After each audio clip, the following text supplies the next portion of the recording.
যে সরকারটি কয়দিন হলো গঠন হয়েছে আপনারা একটু ভেবে দেখেন তো আমাদের পক্ষে আপনারা কি আমাদেরকে তো একটু সময় দিতে হবে আমরা আন্তরিকভাবে কাজ করে যাচ্ছি চেষ্টা করে যাচ্ছি আপনারা জানেন যে এখন বৈশ্বিক যে পরিস্থিতি সেই পরিস্থিতিতে বর্তমানে জ্বালানির যে অবস্থা সেটিকে ট্যাকেল দেওয়ার জন্য আমি মনে করি অত্যন্ত সফলভাবে আমাদের সরকার সর্বোচ্চভাবে দায়িত্ব পালন করে চলেছে আমরা যার কারণে এখন পর্যন্ত আমরা কিন্তু এই সংকটটি ভালোভাবে মোকাবেলা করতে পারছি আমাদের মাননীয় মন্ত্রী মহোদয় আরও এই বিষয়ে আপনাদেরকে তথ্য দিবেন তবে আমি যেহেতু ক্যাবিনেট মিটিংয়ে উপস্থিত থাকি আমাদের সংসদীয় দলের বৈঠকে আমি উপস্থিত থাকি সংসদেও আমরা উপস্থিত থাকি তাই আপনাদেরকে আশ্বস্ত করতে চাই যে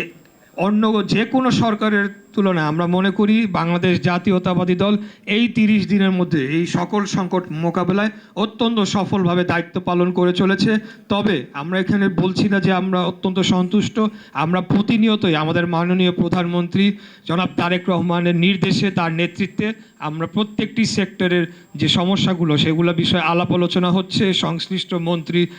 যারা রয়েছেন তারা অত্যন্ত অক্লান্ত পরিশ্রম করে চলেছেন আমাদের যিনি যোগাযোগ মন্ত্রীর দায়িত্ব পালন করছেন বর্তমানে তাকে নিয়ে আপনারা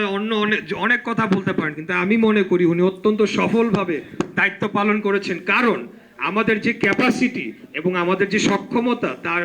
সেই অনুযায়ী আমাদের যে পরিমাণ চাহিদা রয়েছে গণপরিবহনের সেটিকে ম্যানেজ করা আসলে কোনোভাবেই কোনো স্বাভাবিকভাবে সম্পন্ন নয় তারপরেও এই ঈদ যাত্রায় আমি মনে করি অত্যন্ত সফলভাবে আমাদের একজন মন্ত্রী দুইজন প্রতিমন্ত্রী ভালোভাবেই কাজ করেছেন আমরা যারা সংসদ সদস্যও রয়েছি আমরা যার অবস্থান থেকে কিন্তু ওনাদেরকে সহযোগিতা করেছি বিগত ফ্যাসিস্ট স্বৈরাচারের আমলে 2021 সালের সম্ভবত শহীদ রাষ্ট্রপতি জিয়াউর রহমান ওনার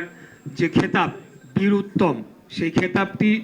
কেড়ে নেওয়ার একটি আলোচনা তখন সামনে এসেছিল যেটি পরবর্তীতে বাস্তবায়ন হয় নাই কিন্তু তৎকালীন মুক্তিযুদ্ধ বিষয়ক মন্ত্রী এখন সম্ভবত জেলে আছেন আকম মোজাম্মেল হক তার নির্দেশনায় জাতীয় মুক্তিযোদ্ধা কাউন্সিল জামুকা আবার যতটুকু মনে পড়ে খবরের কাগজে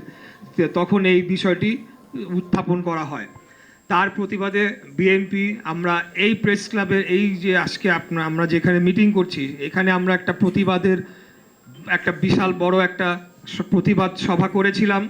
যেই প্রতিবাদ সভায় তখন আমাদের সভা আমরা শেষ করতে পারিনি তখন আমাদের উপরে পুলিশি যে আক্রমণ করা হয় এবং আমাদের উপর হামলা করে আমাদের অনেক নেতাকর্মীদের গ্রেফতার এবং আহত এবং রক্তাক্ত করা হয় আমিও সেখানে সশরীরে উপস্থিত ছিলাম এবং সেদিন সম্ভবত একটা ঘটনা ঘটেছিল আমি একজনকে উদ্ধার করে নিয়ে এসেছিলাম ওই ঘটনাটি আমাকে অনেক সময় মনে করিয়ে দেয় বিভিন্ন জায়গায় গেলে তো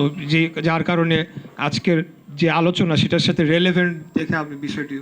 উত্থাপন করলাম আমাদের এখানে কয়েকটি কথা বলা হয়েছে যে মুক্তিযোদ্ধাদের তালিকা অবশ্যই মুক্তিযোদ্ধাদের তালিকার বিষয়ে আমরা সকলেই জানি তবে আমি ভুয়া শব্দটি মুক্তিযোদ্ধাদের আগে আমি এটাকে মনে করি যে তাদের প্রতি অসম্মানজনক বিষয় এটিকে বলতে হবে অমুক্তিযোদ্ধা বিগত ফ্যাসিস্ট স্বৈরাচারের আমলে অনেক অমুক্তিযোদ্ধাদেরকে তালিকাভুক্ত করা হয়েছিল এবং বর্তমানের মন্ত্রণালয়ের হিসাব অনুযায়ী 1,93,000 সামথিং এই গ্যাজেটভুক্ত মুক্তিযোদ্ধা তালিকায় অন্তর্ভুক্ত করা হয়েছে এই বিষয়ে আপনাদেরকে বলতে চাই এই কাজটি জাতীয় মুক্তিযোদ্ধা কাউন্সিল অর্থাৎ জামুকা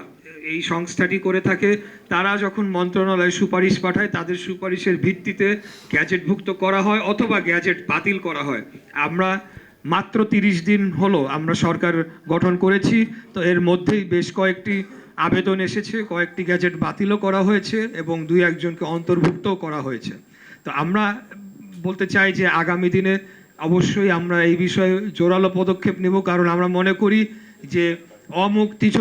মুক্তিযুদ্ধের তালিকায় অন্তর্ভুক্ত করার মাধ্যমে মহান মুক্তিযুদ্ধকে অপমানিত করা হচ্ছে মুক্তিযোদ্ধাদেরকে অপমানিত করা হচ্ছে তাদেরকে এক প্রকার হেয় প্রতিপন্ন করা হচ্ছে এবং মুক্তিযোদ্ধাদের নামের আগে মুক্তিযোদ্ধা শব্দটির আগে ভুয়া শব্দটি যুক্ত হয়ে গিয়েছে যেটা আমি একজন মুক্তিযোদ্ধার সন্তান হিসেবে কোনোদিনও মনে করি না যে এটাকে প্রশ্রয় দেওয়া উচিত আমরা আমাদের যে মাননীয় মন্ত্রী মহোদয়ের সাথে এই বিষয়ে কথা বলেছি আমাদের মাননীয় প্রধানমন্ত্রী উনি নিজেও একজন মুক্তিযোদ্ধার শুধু সন্তান নয় স্বাধীনতার ঘোষকের সন্তান তাই আমরা এই বিষয়ে অবশ্যই সিরিয়াসলি আগামী দিনে কাজ করে যাব